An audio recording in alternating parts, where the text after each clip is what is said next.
What's up, everybody? Happy Monday and welcome to the show for you today. You know, it's March Madness season, so at the end or towards the end of the show, we're going to go through some conference championship odds, and we've got the three people to do that with. Let's take a look at the recap screen from Saturday. Our Saturday edition, we go 3-2. That's not bad. And if you remember, if you watch the Saturday show, you watch the Friday recap screen. And that was also pretty good, even better than 3-2. But we got to do better than 3-2. We got to do better than the Friday recap screen, which again was very good. Let's bring in the stars of the show. And when it's college basketball intensive, we got to get our number one SportsLine guys. That's Zack, Cimini. That's Tom Casale. Their records on SportsLine, literally number one. They share the number one spot on SportsLine for college basketball picks. Maestro not too far behind. And oh, by the way, in the chat, among all of the people watching who have already hit the like button, I see you all. I see you, Eric David. I see you, Joe Neuenfeld. James A. Japan is in the chat. Steve Lochner, but PropStars is in the chat. Speaking of Proppy, Maestro, did you know that before we get to our official picks, and Tom, I'm going to cue you up first, but Maestro, did you know that PropStars is up 65 units in the NBA in the prop market specifically? Did you know that, Maestro? I did know that, and I know that he was upset about yesterday when he went 6-1. It was a tough blow for him. Yeah. 6-1. That's just unacceptable. Danny Brasco also in the chat. He'll be firing off some UFC picks later on in the week, I'm sure. But Tom Casale, you've been red hot. Everybody's always waiting for your pick ever since you joined the Early Edge, which was just like 4 short weeks ago, maybe 5.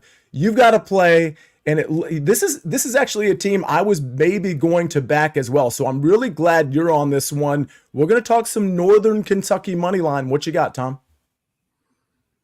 Yeah, listen, I thought whoever won that Northern Kentucky Wright State quarterfinal game was going to take this tournament down, and I'm going to stick with that. Northern Kentucky typically gets better later in the season. This year is no different. They're 7-2 their last 9 games. They did have a 1-point loss at Milwaukee, but I think Northern Kentucky's defense is going to be an issue here for Milwaukee. They create a lot of turnovers, and Milwaukee can be sloppy with the basketball. Not only do the Norse create turnovers, they turn those mistakes into points. They rank 89th in the country in that department. So I expect a close competitive game, but I do think Northern Kentucky's ball pressure defense will be the difference. And the other thing to note is this. Northern Kentucky gets a break with the way this tournament is done with the staggered games.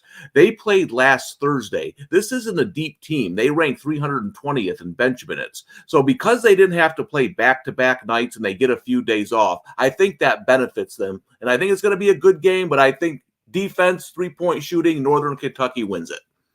Yeah, I like that. I certainly like the bench minutes angle in terms of how this tournament has sort of lined up. And that's the stuff you're going to get from Tom Casale. He has just been so good. If you want to take Tom Casale's picks, well, you can do it at BetMGM. New BetMGM customers, you can get $150 bonus bet in bonus bets. Just place your first wager of $5. And again, you will receive $150 in bonus bets, regardless of your wager's outcome. All you got to do is put in the code EDGE150. That's EDGE150. All right, ladies and gentlemen, we got to get to our site pick, which, by the way, is courtesy of PropStars in the chat. We got to get to Zack Cimini's picks. And, of course, Maestro's.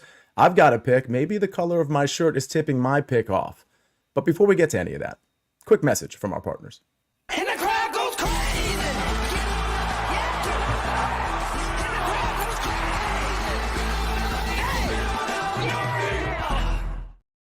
Well, we talked about PropStars and how absolutely red hot he has been. Kobe White also been pretty hot. Here's a site pick for you, courtesy of PropStars. You'll get many more picks from Proppy if you are a member of SportsLine. He's got Kobe White over 25.5 points and rebounds at -125. Again, that's Kobe White over 25.5 points and rebounds, and he's in the chat. So Proppy, I do want to ask you this as we'll tee up Zack Cimini for his pick in a second. If the line moves, or if it's already moved to 26.5, because we know you move markets, would you also take it there? Because I think that might be the case already, since you've already put the pick in. And I'd like to know if 26.5 you're comfortable with, or if you'd just be good at 25.5. Let's get some real-time information in the chat from PropStars. It looks like Moshi has it at 25.5. So let's answer the question regardless, because maybe, oh, okay, Moshi says 26.5 in some places. All right, Zack Cimini, we go back to college basketball from the NBA. I think are we wearing matching shirts? Does that mean you're also on James Madison? Probably not. Zach, what you got? You know what, Sia? The Southern Conference Final has been one of my favorite conferences over the years. And this conference tournament final, I have covered every single year on the early edge. I've been on these Mondays. And I'm going to go with Samford, minus 10.5 against East Tennessee State. A very high line for a conference tournament final. But you just look at the depth of this Samford team. They're going to play 11, 12 guys. That's going to be a big advantage against the East Tennessee State team that clawed their way back for a miraculous comeback yesterday against Chattanooga, down by 20 points with under 14 minutes left. They had to use a lot of energy to get that victory in overtime. And you just look at the depth that Samford has. Rylan Jones, the transfer from Utah, great guard. Jaden Campbell in the backcourt as well. Achor inside. And then you've got Jermaine Marshall. He's going to give you 15, 20 minutes as a senior. I just think that depth is going to be able to wear them down. This is a play that I think you could do in the first half as well. But you look at the last matchup in late February, the score at halftime was 53-27. You got to imagine with East Tennessee State not having their legs in less than 24 hours, we're going to see a repeat type of first half, and I think Samford pulls away as well in the second half. I'll take Samford minus the big number, minus 10.5. All right, Samford minus 10.5. And by the way, update on Proppy. He says he'd play it at 26.5, which it is at a number of books. He said he'd probably lay off it at 27.5. Well, I'm not going to lay off James Madison. This is a bit of a homer pick here. Arkansas State, a pretty solid team. I mean, obviously, if you watched yesterday in the Sun Belt Conference, they beat number 1 seed Appalachian State. Now, you might surprise you, JMU's not the number 1 seed. They're the number 2 seed, but they were the favorite heading into this Sun Belt Conference tournament. With all that said, Arkansas State pulled a very nice win off, buzzer beater, pretty impressive stuff. But when you look at Arkansas State, James Madison's opponent, defensively, I just don't think they've got it. They are a very poor defensive team, and JMU was so well-rounded offensively and defensively, inside the top 75 in both of those. They really kind of do everything pretty well. So it's one of those things where Arkansas State's offense, they've got a couple guards that are very good. They have a couple guys that can score, but those guys got to be red hot to cover this line, in my opinion, or to outright win. I think this is a back and forth game early. I think JMU ends up pulling away. I think they have too much to offer defensively, offensively, on the boards. JMU ends up covering this line minus 5.5. Give me JMU. That's tonight, I believe, at 7 o'clock Eastern Standard Time. Should be on national TV as well. That's my pick. James Madison, again, a bit of a homer pick. By the way, once Maestro gives his pick out, and we're going to go back to the NBA for Maestro, we're going to be covering some conference tournaments. We're going to be covering the big boys here, the A10, the ACC, the Big 12. So after we do the recap screen, don't forget to hang on because we've got a lot more to cover. Maestro, you're going to the NBA and you're going to the prop market. What you got?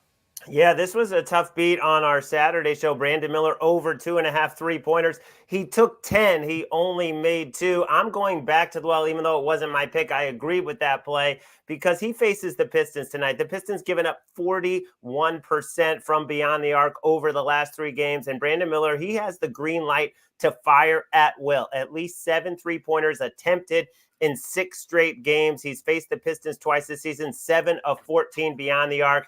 And it's more just, this is a bad team at the end of a season, giving a rookie free reign to show what he can do. The minutes are there. The shots are there. There's no one reining him in and saying, hey, Brandon Miller, start working on passing the ball. No, this is their main guy for the future. Plenty of attempts against a bad defense. I love it, even though it's now minus 125. This was a plus money play on Saturday.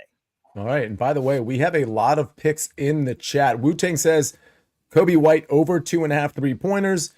Japan says Montana State plus 6.5. For some reason, I thought Montana, maybe I'm thinking of something. I'm thinking of Montana. I thought they were favored by 6.5, but I'm thinking of the wrong game there. So a lot of picks in the chat. And there was Bradley Jacobs had a live bet to put out there. He said, if lines drop, live bet Chelsea versus Newcastle over 2.5 and both teams to score. Love the live bets in here. And also, I love our bets. I mean, we have so much more to cover. It's weird to do the recap screen this early, but we got to do it because we want to cover some conference tournament picks. We've got Samford minus 10.5 from Zack, Cimini, Tom Casale, Northern Kentucky, money line minus 115.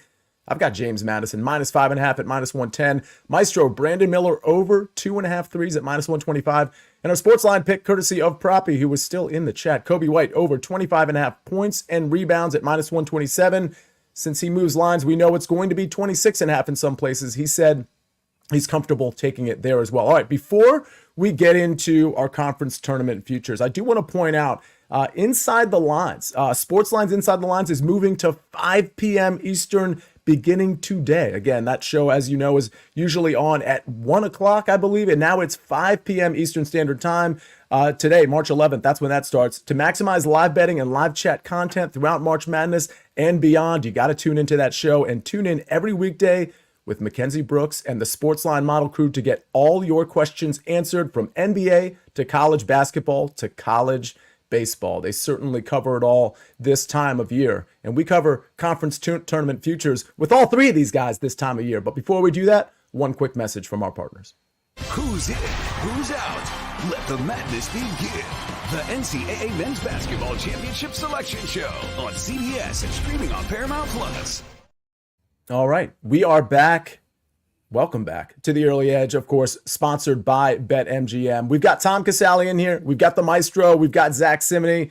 Let's start. We've got 3 conferences to cover. And again, this is just these shows this week, at least at the end of them and pretty much during the show, we are going to be so college basketball intensive because there's so much to be had. Don't worry, we're going to have some NHL picks, some NBA picks, some soccer picks. Buckets will be back on the show tomorrow, so we'll have all of that too. But if you're interested in college basketball this time of year, good news. The Early Edge is here for you. Tom, I want to start with some Atlantic 10 tournament odds. Dayton the favorite here, pretty heavy favorite with Richmond, UMass, Loyola Chicago, VCU 10-1. I think that's interesting. Either way, Dayton the heavy favorite here. Where are you headed in this one?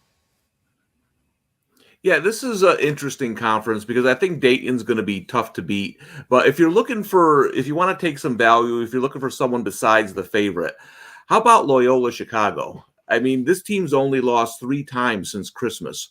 They've been that's one of the teams, I'll be completely honest with you, I was wrong on this year. I thought the program was going down. So I lost a couple times betting against them this year. They proved me wrong. And it's defense. They're one of the best defensive teams in the conference. That can keep them in games. They turn the ball over quite a bit. If they can limit turnovers in this conference, I think they're going to be tough. So if you're looking for someone outside the favorite to take a shot with, give me the Ramblers. All right.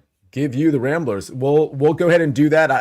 I certainly trust you at plus 650. That's such an interesting number. But Zach, you have a different take here. You're going in that plus 600-ish market, but you're going with a different team.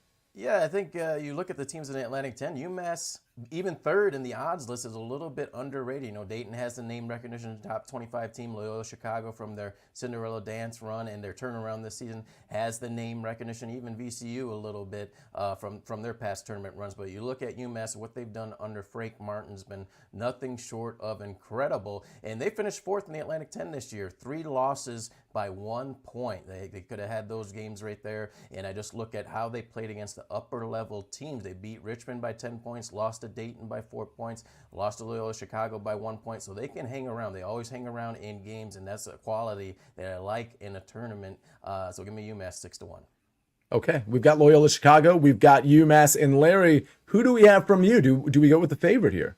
Yeah, somebody got to take the favorite, and yeah, they travel really well. This Dayton team, they're number 3 seed, so I think they come in with a chip on their shoulder. And you also have the NBA prospect Deron Holmes, the best player in the conference, a 6'10 junior, trying to raise his stock to the first round. Right now, projected as mostly an early second round from everything I'm seeing. He started to show more versatility to his game. Dayton shoots 41% from beyond the arc. That's 4th best in the country. There's a reason the odds are where they are. And I'm not taking another favorite today, but in this case, I will go with the Flyers. Hey, that's okay. You can take the chalk play, Maestro. Dayton's a very good team. I don't know. I'm tempted to go VCU at plus 1,000 just because I think that's a pretty big number, but a very competitive conference, probably not VCU's to be had. By the way, before we get to the ACC odds, Tom, I seem to remember literally 2 weeks ago on your Twitter at the Tom Casale. If you all don't follow him already, I mean, what are you doing? Because you tweeted out something about Stetson, who has already locked up their conference tournament. I believe it was like a short and sweet tweet. Wasn't it like, hey, take Stetson at plus 600, like something like really just tidy like that? Yeah, I thought they had some value as one of the top two teams in that conference. They opened up plus 600 and the line moved down to plus 350. So I think it was a bad opening line. That's kind of what I look at for conference tournaments. Listen, people love to bet conference tournaments. I don't bet a ton of them. I don't see a lot of value there. Like Larry said, Dayton is probably going to win the A10. If you're looking for some value, there's a couple teams like Zack and I mentioned, but I thought Stetson was easily one of the top two teams in that conference. So at plus 600, you're getting value on that team. Yeah, and that hit like it felt like it hit kind of easily as certain teams. You didn't watch the games easily. You must have not watched any A-Sun games. Every game went down to the final seconds with a half-court shot to tie. What I mean by that is a lot of the higher seeds ended up falling out of that tournament as it is matriculating. So just in terms of the level of competition, there were some teams that we thought Stetson was going to face that they didn't end up facing. All right, let's transition. It definitely broke right for us. It broke right for us. Absolutely. Let's transition to the ACC. Tom, I'm going to go right back to you. We've got Duke as the favorite here at plus 130, UNC plus 140. I mean, as much as we might be surprised by that, I mean, it's really not much of a difference there, right? I mean, UNC beating Duke at Cameron Indoor, pretty impressive stuff. I have an outright ticket on UNC at plus 4,000 from like two to 3 months ago. Clemson plus 900, and then I don't know, Tom, that there's another team like I can't imagine Wake just going through the ACC tournament and winning, or Pitt or Virginia. So to me, it's the top 3 dogs and probably the top 2 dogs. Who do you like? Yeah, I'm going to go with UNC here because they're not the favorite for some reason. They beat Duke twice. I do agree. I think Duke, North Carolina, and Clemson are the 3 teams. I mean, can a team that shoots the 3 well, like Pitt or Virginia Tech, get hot? Sure, but I don't think this is a very deep conference this year. The thing I like about North Carolina, too, is you mentioned I have a future on them, too, at 30-1. It looked like maybe they peaked in January. Then they went 2-3 in the conference, and I was like, they peaked too soon. But then they got back on track. And the one thing that I really like about this team is they're different from they're the anti-Kentucky, Alabama. They didn't play well defensively last year, and it was an effort thing. This year, you can see they're on a mission to play good defense. The effort is there. So I just don't know that the depth is here in the ACC to get a surprise pick. So I'm going to go with North Carolina at plus 140. Okay, North Carolina plus 140. That's probably where I would lean as well. Zach, where do you lean? Yeah, I'm going to go with Duke, the favorite here, plus 130. You see that wide gap on the odds sheet with Duke and UNC, and then the third at Clemson plus 900. There's a reason for that. I think you look at the bracket, Duke has the more favorable side of the bracket than North Carolina, so I don't think they would meet in the finals. That double bye is huge. You look at Duke's side in the potential matchup, probably going to face Syracuse in their first game, and they have just absolutely destroyed that zone over the last several years. Syracuse just doesn't have that length anymore that they had in the prior seasons, and then maybe in the next round, the semifinal round, they would face Virginia, beat them 73-48, or even Clemson. They limited Clemson to 38% shooting, so I think they have that easier path, and they probably won't face North Carolina. North Carolina has a tough bracket on their side there. I think they get to avoid North Carolina in the final, and they're just going to have the more favorable matchups along the way. Duke plus 130. All right, Larry. Well, Zach just brought up Clemson. Any chance you like a long shot, or at least a longer shot in the ACC tournament? Yeah, there is a case to be made at 9-1. A team that beat North Carolina had a 1-point loss to Duke. They start 4 seniors and a junior. This is a very veteran team with PJ Hall and Joe Girard. So they have the makings of a team that could go on a run and win it all. They haven't been consistent. We've seen some terrible lows from this team. But if things break right, yes, 9-1, Clemson could do this. Clemson at plus 900. Certainly, I mean, listen, a chance to take. I would go with either UNC or Duke. I'm probably with Tom on UNC. By the way, there was a question from Danny Brasco. He says, hey, Larry, Tom, and Zach, thoughts on betting bigger long shots to win conference tournaments versus favorites with short plus money, considering you need to win multiple games to cash? Tom, I'm just going to kick that one over to you. What you got?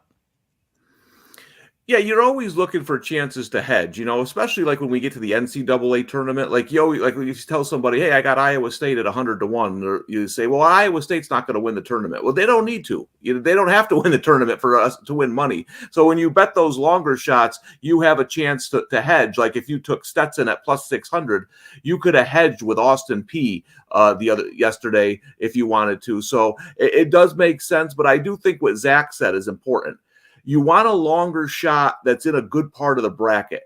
We're not talking about the Pac-12, but USC actually hurt themselves by winning against Arizona because now they get Arizona again in the second round instead of being in that lower half of the bracket, which is a little bit easier. So if you're going to take these long shots, make sure they have a nice path to the finals. All right. If you're going to take the long shots, make sure they have a nice path to the finals. That's the thing. I think we look at these odds sometimes and we're not doing what Zack was just talking about, which is looking at the path. That's obviously going to be super important. By the way, Lee Brown says Houston, UConn, Tennessee, and UNC. One of those will win the tourney. I don't doubt that, Lee Brown. I think those are four excellent teams. I'm pulling for my UNC ticket, but those other three teams pretty good. Let's talk about some of them. Let's go to the Big 12 odds.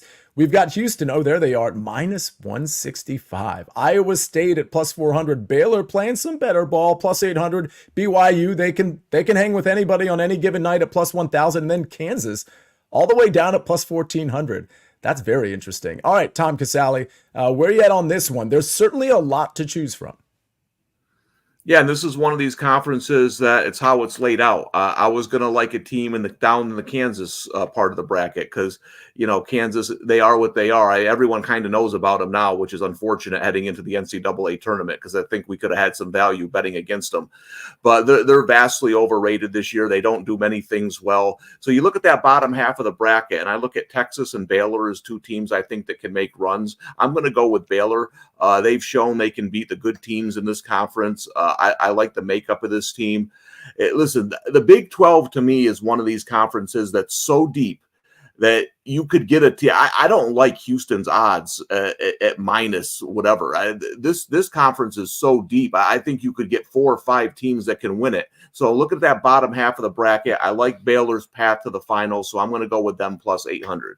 Yeah, I think there's some pretty great value on Baylor at plus 800. I think that's the one that stuck out to me the most. But Zack, you like another plus money team. Who is it?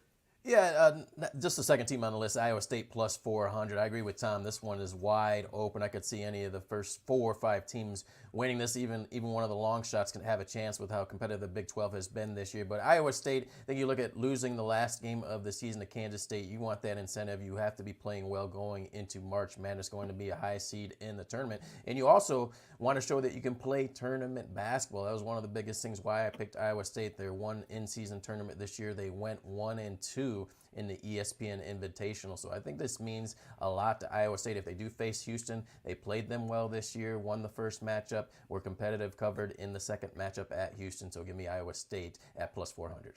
Okay, we got plus 400 Iowa State. We got plus 800 Baylor. Larry, are we going with another plus money team maybe further down the board?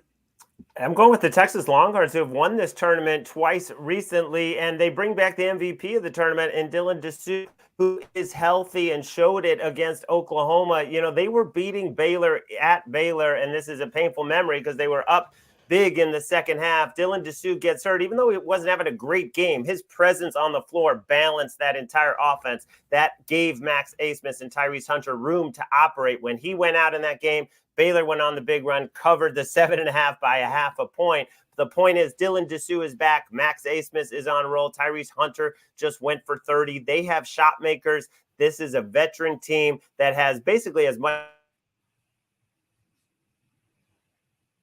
Yeah, I think Larry got cut off there, but I kind of like Texas too. At that number, listen, it's the Big 12. Like, Texas is definitely not a top 3 team, but we know, like Tom, like just to finish Larry's thought, Texas has some dudes, and they can go off. Like, it's such a, they remind me of I don't want to say, like, Oklahoma comes to mind, where you don't exactly know what team you're going to get on any given night, but if you get Texas' best effort, they can. I don't want to say they can beat anybody, but they can beat a lot of teams in this tournament.